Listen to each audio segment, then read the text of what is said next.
Je me suis réveillé et j'ai directement pris un café, donc c'est l'incontournable du matin. Et je me suis réveillé à 76,4 kilos. C'est un nouveau poids bas pour moi, donc c'est vraiment super bien. Et ensuite, vous avez quelques images du physique update.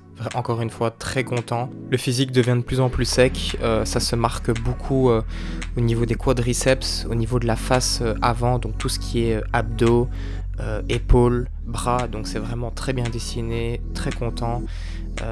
Les poses commencent à devenir de plus en plus impressionnantes, donc malgré mon gabarit qui n'est pas non plus un gros gabarit, voilà, je suis vraiment très content, ça commence à très bien se dessiner, les lignes sont belles, donc je suis vraiment très content. De dos, je me trouve vraiment très bien, il faut juste encore que je sèche au niveau des ischios et des fessiers, et également un tout petit peu au niveau du dos aussi, ça doit encore se creuser, mais voilà, sinon vraiment très très content. J'ai aussi fait des shots avec mes fessiers à découvert, que je ne vous montre pas ici sur YouTube, peut-être dans une prochaine vidéo, mais franchement je suis très très impressionné par mes shots avec mes fessiers.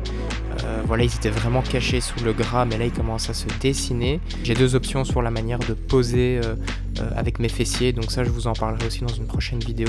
Il y a quand même une différence au niveau du physique, donc je vais demander l'avis des gens autour de moi, mais très content, sur la bonne direction. Je suis à maintenant bientôt 10 semaines et je pense que je suis exactement là où je dois être. Eh ben bonjour tout le monde, j'espère que vous allez tous très bien. Je vais vous faire un petit débrief de ce week-end, ce qui s'est passé. Samedi, je me suis entraîné, deuxième entraînement jambes de la semaine. J'étais encore fortement courbaturé des quadriceps, donc j'ai adapté en faisant seulement 3 séries de quadriceps, 2 séries de presse circulaire et une série de leg extension. C'est juste incroyable, je regarde dans mon calendrier, je sais voir le nombre de jours qui restent par rapport à une certaine date, et maintenant on a 75 jours de cette fameuse première compétition, ça commence vachement à diminuer. Et parfois je me projette en fait en faisant le sens inverse, c'est-à-dire que là il me reste 75 jours, mais je me projette aussi en me disant il y a 75 jours qu'est-ce que je faisais, et je me suis rendu compte à quel point ça passe méga vite, parce qu'il y a 75 jours c'était le jour de mon anniversaire quasi, et donc vraiment ça file mais de fou. Encore un rappel de vraiment profiter du chemin et du processus, parce que ça va passer super vite, et c'est pas juste le jour de la compétition où je vais profiter un maximum, c'est toutes ces journées qui mènent jusqu'à la compétition, c'est le travail qu'il y a derrière, la préparation psychologique, peut-être aussi la douleur, la fatigue. Tout ceci, c'est quelque chose qu'il faut embrasser d'une certaine façon, parce que c'est une expérience unique de monter sur scène. Et ouais, c'est un sport, et ça pourrait être également le sujet dans une prochaine vidéo. Oui, je pense que le bodybuilding est un véritable sport.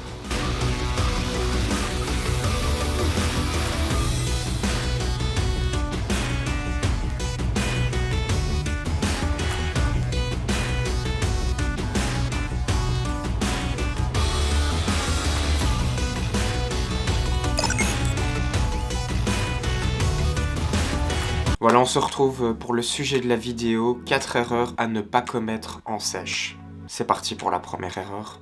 L'erreur numéro 1, c'est de perdre du poids beaucoup trop vite ou trop lentement. Si vous perdez du poids trop vite, vous allez impacter négativement vos performances et la fatigue va augmenter considérablement. Perdre rapidement, ça se situe au-dessus des 1% de perte corporelle chaque semaine, alors que perdre trop lentement, ce sera en dessous des 0,5% de perte corporelle chaque semaine. Et si vous perdez trop lentement, vous allez mettre beaucoup trop de temps à atteindre votre objectif, et la motivation et l'adhérence vont vraiment diminuer significativement. À noter aussi que si vous perdez beaucoup trop rapidement, la faim va être augmentée aussi, et donc par conséquent ça va être beaucoup plus difficile de tenir sa diète sur le long terme. Perdre très vite, ça peut être envisageable, mais vraiment sur un très court terme. C'est également une notion qu'on appelle la mini-cut, donc une mini-sèche, mais qui s'étend rarement au-dessus de 6 semaines. La mini-sèche n'est pas tenable sur le long terme. L'erreur numéro 2, c'est de considérablement changer son entraînement par rapport à la prise de masse. Non, ce qui a construit votre muscle pendant la prise de masse va le retenir pendant la période de restriction calorique. Gardez votre entraînement le même. Ce qui a fonctionné avant fonctionnera également ici aussi. La recherche suggère peut-être une légère réduction de volume, puisque les capacités de récupération du corps sont moins bonnes en période de sèche. Veillez peut-être à diminuer d'une ou deux séries par-ci par-là en fonction de votre propre ressenti personnel. Petit tips en plus, essayez d'avoir des temps de repos assez longs, autour des 3 minutes si pas plus, pour certains mouvements polyarticulaires, et non avoir des temps de repos très courts n'est pas productif pour l'hypertrophie. Vous allez avoir des séries de moindre qualité, vous allez atteindre moins de répétitions par série. Et si vous voulez égaler un travail avec plus de temps de repos, vous allez devoir accumuler plus de séries. Qui dit accumuler plus de séries dit une fatigue qui augmente, mais également du temps que vous perdez. Et je ne veux plus jamais entendre de faire des hautes répétitions en sèche et des basses répétitions en prise de masse. C'est absolument faux, ça n'a aucun sens. L'hypertrophie arrive, on va dire, entre 5 et 20 reps, c'est la même chose. Si vous faites des séries entre 5 et 20, c'est vraiment le sweet spot comme on l'appelle dans la recherche scientifique. La troisième erreur, c'est d'avoir un mauvais agencement des macronutriments. Donc qu'est-ce que j'appelle un mauvais agencement? Ce serait par exemple de mettre beaucoup de lipides juste après l'entraînement. On sait qu'après l'entraînement, il faut une absorption assez rapide des nutriments pour lancer l'anabolisme et donc construire du muscle tout simplement et récupérer. Mettre des lipides, en fait, ça va ralentir tout ce processus puisque les lipides vont ralentir l'assimilation des nutriments. Donc vous êtes mieux de garder les lipides pour un autre moment de la journée, mais pas après l'entraînement. Après l'entraînement, vous bourrinez en glucides et en protéines. Un autre mauvais agencement des macros, ce serait de ne pas mettre la majorité de ces glucides autour de l'entraînement. Vous êtes en sèche, en restriction calorique et le corps, il doit aller dans ses retranchements pour utiliser de l'énergie, pour fonctionner correctement. Facilitez la tâche de votre corps et mettez un maximum de vos glucides, au moins 50% autour de l'entraînement. Donc ça veut dire en pré et en post-training. Donc vraiment c'est très très important, ça ne demande pas beaucoup d'organisation je pense. Le reste de la journée, voilà, ce seront des repas en majorité composés de protéines et de lipides, un tout petit peu de glucides. Et en pré-entraînement, full glucides, full protéines, vous pouvez également mettre un peu de lipides avant l'entraînement. Post-entraînement, pas de lipides, ma majorité de glucides et protéines. Et voilà, et vous êtes tranquille. Les glucides, comme je l'ai dit, vont impacter positivement les performances à la salle. On se retrouve pour la quatrième et dernière erreur, c'est de réduire considérablement son NEAT. Donc NEAT, N-E-A-T, c'est tout ce qui est en fait votre activité physique en dehors de l'entraînement. C'est quand vous bougez dans la journée, que vous nettoyez, que vous prenez l'escalier, que vous marchez. C'est tout cela. Et il y a des personnes, lorsqu'elles vont rentrer en sèche, en fait, elles vont réduire inconsciemment leur NEAT. Et donc, c'est vraiment un mauvais coup à jouer parce qu'on peut vraiment sécher sur plus de calories lorsqu'on garde son NEAT relativement élevé. Comment faire? Je pense que c'est important de conscientiser notre activité dans la vie de tous les jours, donc notamment en sachant combien de pas on fait. Ce qui est également intéressant, c'est-à-dire d'avoir une option par défaut où vous allez choisir l'activité physique la plus prononcée. Donc par exemple, lorsque vous avez le choix entre l'ascenseur et l'escalier, le top ce serait d'avoir l'escalier comme l'option par défaut. Et tous ces petits choix vont s'accumuler au cours de la journée, ce qui fait que vous allez avoir une dépense plus élevé et ça va faciliter votre sèche tout simplement. C'est toujours mieux de cutter sur plus de calories puisque qui dit plus de calories dit plus de chances d'apporter un maximum de nutriments à votre corps qui encore une fois est en déficit et donc manque de nutriments, de calories, etc. Ça y est, c'est fini. J'espère que ces erreurs vous auront bien plu.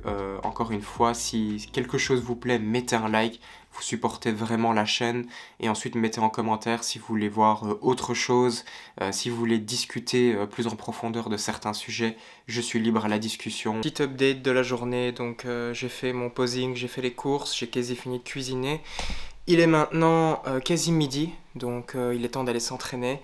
Entraînement upper aujourd'hui. Je vais pas vous cacher que pour le moment, quand je m'entraîne le haut du corps, j'aime bien mettre des marcelles tout le temps. Parce que la définition et la qualité musculaire, franchement, ça fait plaisir. Et c'est aussi une sorte de récompense pour moi, de voir tout le travail que j'ai fourni, de le voir dans le miroir quand je m'entraîne.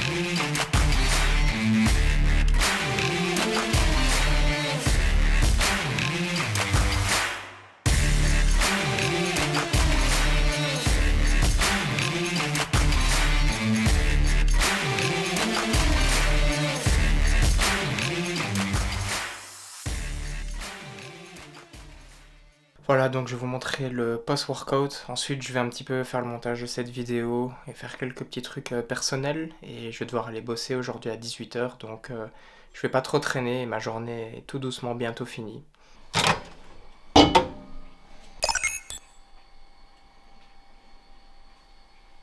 Voilà, fini de manger. Maintenant, je vais vous montrer les plats restants de la journée, comme ça, bah, vous savez tout. Donc, je vais prendre dans 1 heure un shaker de 30 grammes de protéines avec une banane. Pour ce soir, ce sera ce que j'ai préparé ce midi, c'est donc du filet américain 0% avec courgettes, poivrons et du riz. Voilà, donc très très simple. Peut-être qu'il me restera un tout petit peu de calories à la fin de la journée, mais ce sera comblé certainement avec des lipides. Donc ce sera certainement du beurre de cacahuète ou des noix de cajou.